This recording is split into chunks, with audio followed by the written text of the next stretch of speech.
Eh bien salut à toi, c'est Nico, je suis super content de te retrouver dans cette nouvelle vidéo et aujourd'hui on va s'intéresser à l'audio puisque je vais te présenter un micro, il s'agit du Sennheiser MKE600. Alors je le dis souvent dans mes vidéos, l'expérience audio compte autant, parfois même plus que l'image lorsqu'on fait de la vidéo, et investir dans un bon équipement audio ou savoir se servir d'un équipement audio c'est pour moi tout aussi important que savoir faire de belles images. Alors je suis loin d'être le plus calé en termes de son mais je fais mon maximum pour obtenir une qualité correcte lors de mes vidéos et récemment j'ai upgradé mon matos justement pour gagner encore plus en qualité. Donc dans cette vidéo, je vais te présenter tout d'abord ce micro et ensuite je mettrai en place plusieurs configurations pour que tu aies un aperçu vraiment plus concret de ce dont ce micro est capable sur le terrain et je terminerai cette vidéo par te donner mon avis. Donc avec le Sennheiser MKE600, on a là un micro directionnel de type super cardioïde. La particularité du micro super cardioïde, c'est qu'il va capter le son uniquement dans son axe et un petit peu derrière également. Contrairement au micro omnidirectionnel qui lui va capter la même intensité de son à 360 degrés, donc tout autour du micro, et contrairement également au micro bidirectionnel qui va capter le son aussi bien devant et derrière mais dans un axe plus réduit que l'omnidirectionnel. Donc on verra ça plus en détail tout à l'heure, je te montrerai comment ce micro capte le son concrètement. À savoir que j'utilise en ce moment ce micro et ça fait même quelques mois que je l'utilise sur mes vidéos YouTube et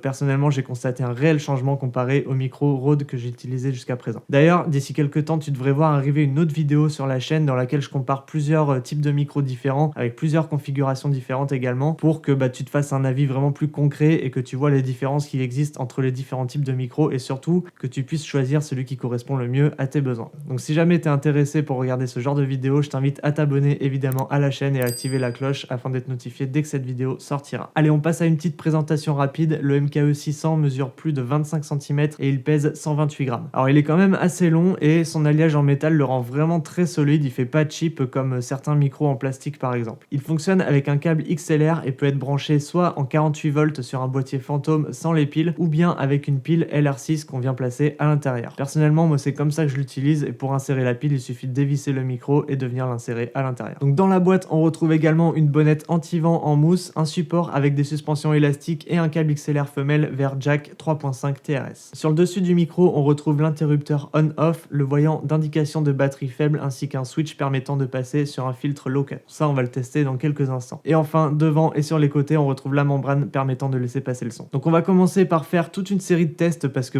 c'est ça qui est le plus important finalement dans cette vidéo. À commencer par ce face cam. Alors durant toute cette intro, j'avais appliqué des effets à ma voix. Là, je vais tout enlever et le son que tu entends dès maintenant est le son brut du micro. Alors tu peux voir grâce à la deuxième caméra qui se trouve juste ici comment ce setup est mis en place. J'ai tout d'abord ma caméra avec mon prompteur qui sont placés juste devant moi à quelques centimètres de moi et le micro est placé à 20 ou 30 cm juste au-dessus de la caméra. Donc grâce notamment aux deux plans, tu peux voir que mon micro est situé pile hors du cadre de la caméra, mais il est quand même suffisamment proche pour capter le son de manière optimale. Alors j'ai placé la bonnette anti-vent, non pas parce qu'il y a du vent, car comme tu le vois, je suis quand même en intérieur, mais surtout pour servir de filtre anti-pop. En fait, l'utilisation d'un filtre anti-pop, ça va te permettre d'atténuer les consonnes lourdes telles que les P, les B, les T. Perso, je te recommande vraiment l'utilisation d'un filtre anti-pop ou bien d'une bonnette placée sur ton micro. On sent vraiment la différence, même si on perd légèrement en termes de clarté au niveau de la voix, mais je trouve que c'est rattrapable en post-prod et puis il y a que les audiophiles qui sauront faire une différence avec et sans bonnette. Au niveau du setup, alors je suis branché directement sur l'ampli de ma caméra qui est le Canon R6 que j'ai réglé à moins 12 décibels en entrée histoire que le son ne sature pas. Et comme je te l'ai dit, je n'ai appliqué aucun effet en post-prod, j'ai juste remonté le signal pour normaliser le gain audio. Donc là, je te fais écouter le son sans la bonnette anti-vent, je suis placé dans un environnement calme, dans une pièce d'environ 10 à 12 mètres carrés et partiellement traitée au niveau de l'acoustique. À savoir que j'ai des mousses acoustiques qui sont installées sur les murs qui sont juste derrière la caméra. Et là, je te fais écouter le son avec la bonnette anti-vent. Je suis placé, pareil, dans un environnement calme, dans une pièce d'environ 12 mètres carrés et partiellement traité au niveau de l'acoustique. À savoir que j'ai des mousses qui sont placées sur le mur juste derrière la caméra. Donc là, je suis sans la bonnette et je n'ai pas activé le filtre low cut. Là, j'ai mis la bonnette anti-vent et je n'ai toujours pas activé le filtre low cut. Là, je viens d'enlever la bonnette anti-vent et je viens d'activer également le filtre low cut pour que tu vois une petite différence. Et là, je viens d'activer le filtre low cut avec la bonnette anti-vent, sachant que je suis en intérieur dans une pièce calme où il y a seulement les ventilateurs de mon ordi qui tournent. Donc je viens de désactiver le low cut et maintenant je vais tester la directivité du micro. Donc jusqu'à présent, j'étais placé à environ 30 cm pile en face du micro. Je vais me reculer un petit peu et garder la même intensité au niveau de ma voix et je vais rien toucher non plus au niveau de la normalisation sur Premiere Pro. Ok, donc là je me trouve à environ 1 mètre du micro, je suis toujours dans la même pièce, la bonnette anti-vent est installée, le filtre low cut est coupé. Ok, donc là je me trouve à environ 1 mètre du micro, je suis toujours dans la même pièce, j'ai enlevé la bonnette anti-vent et le filtre low cut est coupé. Ok, donc là je me trouve à environ 1 mètre du micro, je suis toujours dans la même pièce, la bonnette anti-vent est installée et cette fois j'ai activé le filtre low cut. Ok, donc là je me trouve à environ 1 mètre du micro, je suis toujours dans la même pièce, j'ai enlevé la bonnette anti-vent et cette fois j'ai activé le filtre low cut. Donc je reviens à mon endroit initial et on va aller un petit peu plus loin maintenant dans les tests de directivité. Je vais alternativement passer de gauche à droite pour que tu te rendes compte jusqu'à quel endroit ma voix est toujours au même niveau ou toujours audible ou perceptible. Et là je suis placé à gauche du micro et normalement tu ne devrais quasiment pas m'entendre. Alors que si je reviens en face, c'est-à-dire dans l'axe du micro, ma voix est clairement plus audible, alors que si je viens me placer totalement à droite du micro, normalement ma voix est plus trop perceptible. Ok, donc je suis maintenant placé derrière le micro à environ 70 cm et je parle vraiment dans l'axe du micro. J'ai gardé exactement la même intensité au niveau de la voix et le son que tu entends est le son brut enregistré avec le préampli du Canon R6. J'ai gardé la même normalisation audio que tout à l'heure. Ok, donc on change d'environnement. Maintenant je me trouve dans mon salon, donc une pièce qui est beaucoup plus grande que mon bureau. Alors il y a un petit peu d'écho et en plus de ça la pièce n'est pas du tout traitée au niveau de l'acoustique, donc ma voix se répercute vraiment partout. Elle n'est pas du tout absorbée comme elle l'est dans mon bureau. Donc je vais te faire écouter un exemple de cas pratique que tu peux retrouver si jamais tu fais des interviews dans un endroit qui n'est pas spécialement traité au niveau du son et dans lequel ça peut résonner un petit peu. La plupart du temps c'est le cas. Alors ce que je peux te recommander de faire dans ce genre de situation, c'est d'activer le filtre low cut. Alors ça va pas forcément enlever la réverbération, ça tu pourras le faire en post-prod grâce à des plugins, tous les logiciels en ont en général, mais ça va couper toutes les basses fréquences. Par exemple les vibrations du sol ou des buzz électriques si jamais il y en a dans la pièce. Ce genre de basses fréquences peuvent être présentes dans une pièce assez grande, donc si jamais c'est le cas, tu pourras t'en débarrasser très facilement dès la prise de son en activant le low cut. Ensuite, comme je te l'ai dit, tu peux mettre un plugin de déréverbération pour isoler un petit peu plus ta voix et qu'elle ressorte un petit peu mieux. Pareil, moi pour ce setup, je suis placé à environ 50 cm de mon micro qui est branché sur le préampli de ma caméra. Allez, on est maintenant en extérieur dans une configuration 100% vlog. Là, je suis branché directement avec le MKE 600 sur le boîtier qui est le Canon R6. Alors, je n'ai pas mis la bonnette anti-vent et le filtre low cut est désactivé. Je sais pas du tout si ça s'entend. En tout cas je vais faire quelques petits tests comme ça, tu me diras ça dans les commentaires si jamais ça s'entend un petit peu. Alors ce que je peux dire de plus je pense avec cette configuration, c'est que quand je parle comme ça face au micro, mais une fois que je tourne la tête, je pense que tu m'entends un petit peu moins bien. Ça peut être un bon exemple de comment fonctionne la direction avec ce micro là. Là je viens d'activer le low cut, je suis toujours sans la bonnette sur le MKE 600 et je suis dans une configuration type vlog, donc je suis à l'extérieur. Il y a un tout petit peu de vent mais vraiment très faible, juste à côté de moi il y a une forêt et je pense que c'est ça qui coupe le vent. Là je suis vraiment dans un environnement optimal pour une prise de son parler face à la caméra. Donc cette fois-ci je viens de mettre la bonnette sur le MKE 600, je suis toujours en configuration vlog, donc face cam dehors en extérieur, configuration vraiment très simple. Je l'ai pas dit sur l'exemple précédent mais j'ai toujours réglé mon boîtier à moins 12 décibels, ce qui me permet d'enregistrer un signal audio assez faible et de pouvoir avoir le luxe de pouvoir l'augmenter en post-prod sans qu'il sature de base. Voilà, donc là en fait je suis en train de retourner à l'endroit où il y avait un peu de vent parce que le but de mettre la bonnette et d'activer le filtre low cut, c'est d'essayer cette config avec un petit peu de vent. Donc là je suis en train de retourner à l'endroit où il y avait du vent tout à l'heure en espérant que ça s'entende pas et que la bonnette fasse son effet et que le filtre low cut coupe le vent également. En tout cas il fait super beau, il fait un temps magnifique. Ça y est, on arrive mi-avril et le printemps arrive enfin alors que ça fait un mois qu'il est là. Je commence un tout petit peu à ressentir du vent, je vois dans les champs au loin que ça bouge un petit peu, donc je pense qu'il y a du vent. Une fois que je vais passer dans cette allée, il y en aura peut-être un petit peu plus. C'est vraiment calme, je vois pas les arbres bouger, c'est dommage. En tout cas par endroit tout à l'heure je sentais du vent, donc j'espère qu'il y en a. Quoi qu'il en soit, si jamais il y en a, je le dirai face à la caméra, je suis quand même honnête, mais là il y en a pas pour le coup. À toi de me dire dans les commentaires comment rend le son avec le MKE 600, sachant que là j'ai la bonnette sur le micro et le filtre low cut est désactivé. Donc vraiment je suis honnête, là il n'y a pas du tout de vent, tout à l'heure il y en avait. C'est dommage, j'aurais bien aimé enregistrer des parties avec du vent pour qu'on voit si la bonnette et le filtre low cut atténuent vraiment le bruit du vent qu'on peut ressentir. Ah là il y a un petit peu de vent, voilà, là je ressens du vent vraiment, je l'entends même, je l'entends dans mes oreilles, donc je sais pas si ça s'entend dans le micro. En tout cas là le filtre low cut est désactivé, je le rappelle. Je sais pas du tout si le bruit des oiseaux est perceptible. Là il y a du vent, là, un petit peu, c'est pas non plus pas la tornade mais il y a un petit peu de vent. Alors je sais pas si ça s'entend, en tout cas je change rien, je garde toujours les mêmes réglages et là il y a du vent. Donc je vais activer maintenant le filtre low cut parce que là il y a peut-être un petit peu plus de vent. Hop.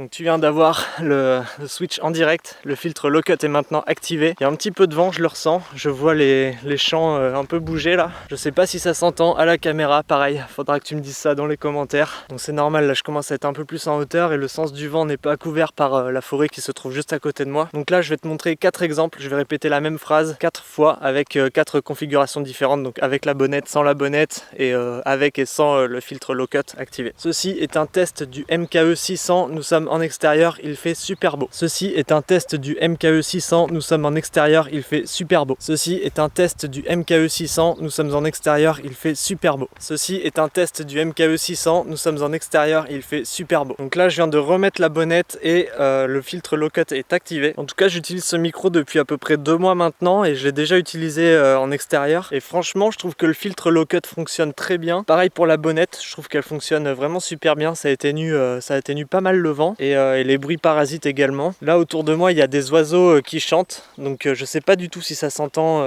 lors de cet enregistrement audio ou alors si ma voix couvre tout, je ne sais pas du tout. Donc je verrai ça lorsque j'éditerai cette vidéo. Donc je me répète, je suis sur une config de type vlog, j'ai uniquement ma caméra à la main avec le micro dessus qui est branché directement à la caméra. Je suis avec mon Canon R6 et j'ai réglé le gain à moins 12 décibels en entrée sur le Canon afin d'avoir un signal de son potable et que mon son ne sature pas. Donc ceci est un test du MKE 600. Le MKE 600 n'est pas branché sur le boîtier, donc le son que tu entends est le son directement enregistré via les préamplis du boîtier qui est un Canon EOS R6. Donc ceci est un test du MKE 600. Le MKE 600 est branché sur mon boîtier qui est un Canon EOS R6. Donc là il y a un petit peu de vent, je commençais à rentrer et le vent a commencé à se lever, peut-être parce que j'ai passé le petit bout de forêt. Donc là j'ai la bonnette sur le micro et le filtre low cut qui est activé, donc je sais pas si le vent s'entend sur le micro. Là ce que je vais faire c'est que je vais enlever la bonnette et désactiver le filtre low cut pour que tu vois un petit peu la différence. Ok, donc on est quelques secondes plus tard, je viens d'enlever la bonnette et de désactiver le filtre low cut. Je ne sais pas si tu entends le vent qui passe dans le micro, en tout cas il y a un petit peu de vent, nous sommes en extérieur je le rappelle et ceci est un test du Sennheiser MKE 600. Et il y a même une voiture qui vient de passer, je sais pas si tu l'as entendu. Ok, donc là il y a un petit peu de vent, j'ai mis la bonnette sur le MKE 600 et le filtre low cut est activé, je ne sais pas du tout si ça s'entend dans le micro, faudra que tu me dises ça dans les commentaires.